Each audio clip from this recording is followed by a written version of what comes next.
Yesterday, we found out the Department of Justice has identified New York City, Portland, and Seattle as jurisdictions permitting violence and the destruction of property. They have identified these cities, Portland, again, New York City, and Seattle, as putting up with anarchy. Now, there's a reason why you would declare something. It's like declaring something a national emergency or state emergency. It trips certain levers. So what are the levers that were tripped with this Department of Justice now identifying these cities as condoning violence and destruction of property? We have Russel Vought on, who was with us last week. He's the director of the Office of Management and Budget. This is the guy who takes the directives of the president and of the administration and then says, okay, here's how to implement them. So, Russ, what does this mean? What's going to happen?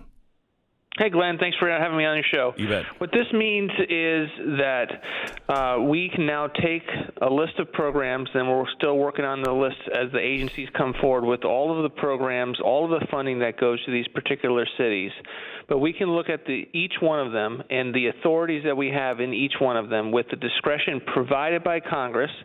So all of those people saying we don't have the ability to do that, they all have unique laws, and then we can make sure that as grants are going to these jurisdictions, they have either a component that makes the lawlessness and anarchy weigh against them, or makes them flat out ineligible for the grant funding. So we're going to use the authority given us by Congress to put these grant conditions in place as a result of Attorney General Barr's work yesterday.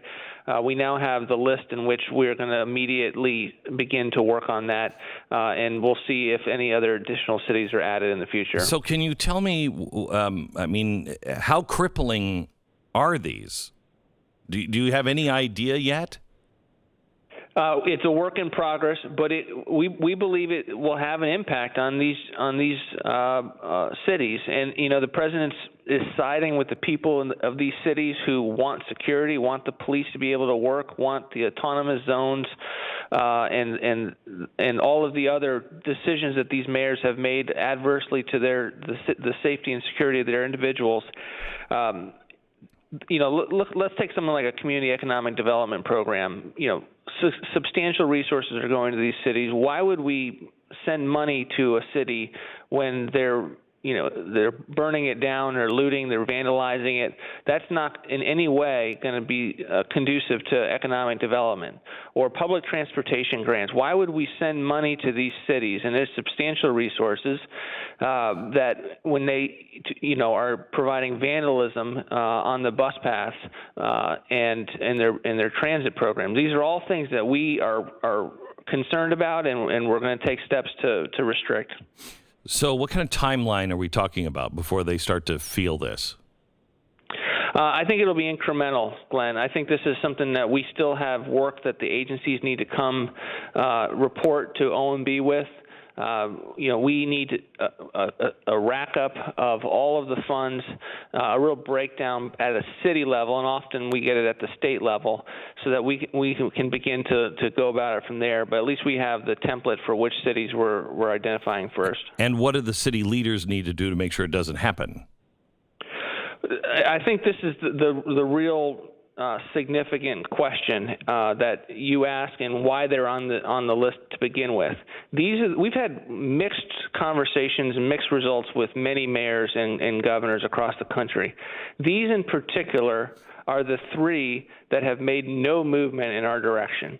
They have no desire whatsoever to work with federal law enforcement. They've consistently tried to cut their police forces back.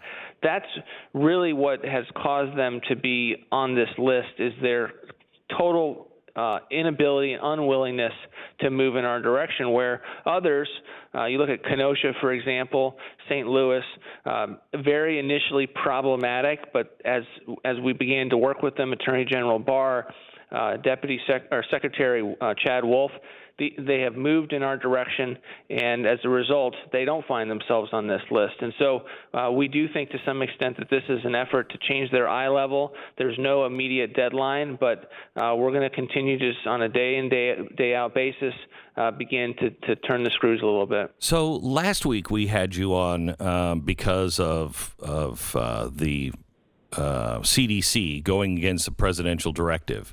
And I saw that the CDC director is still there. Is anyone going to be punished for going after these directives and saying we don't care what the president says? I mean, in a private company, all those people would be shown the door by the CEO on the same day. Yeah, it's a great question. It's one of the things that we have a trouble with in a federal bureaucracy, unlike a private marketplace, because of the career rules that are in place. But we are looking at areas to ensure that these policies do get enacted, and we were able to stop that CDC contract from going forward. And I talked with Bob Redfield about it, and he was thankful to be made aware of it and was certainly helpful in putting out that fire. And we're doing that as we've identified other instances at EPA, at the Department of VA and State Department recently yesterday. So we're going to continue to put out when we see flames and to go in that direction. And we're also looking at ways to expand the president's direction to figure out to the extent that we can use the laws that are in place with regard to the career civil service, whether it impacts their performance ratings, other devices that we have. I mean, this is insubordination. I mean, you are going against a presidential directive. If you can't be fired for that, what can you be fired for?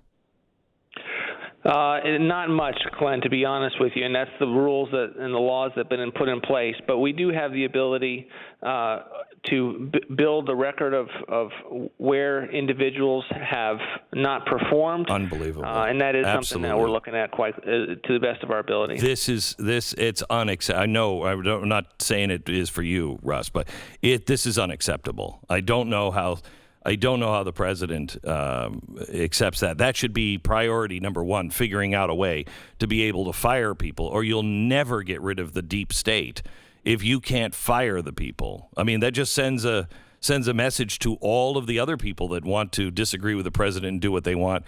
Just get a slap on the wrist. I mean, it's absolutely unacceptable. Mm-hmm. We don't disagree on that. Okay. Russ, thank you very much. I appreciate it. And keep up the good work. You bet, Glenn. Thank you. Bye-bye.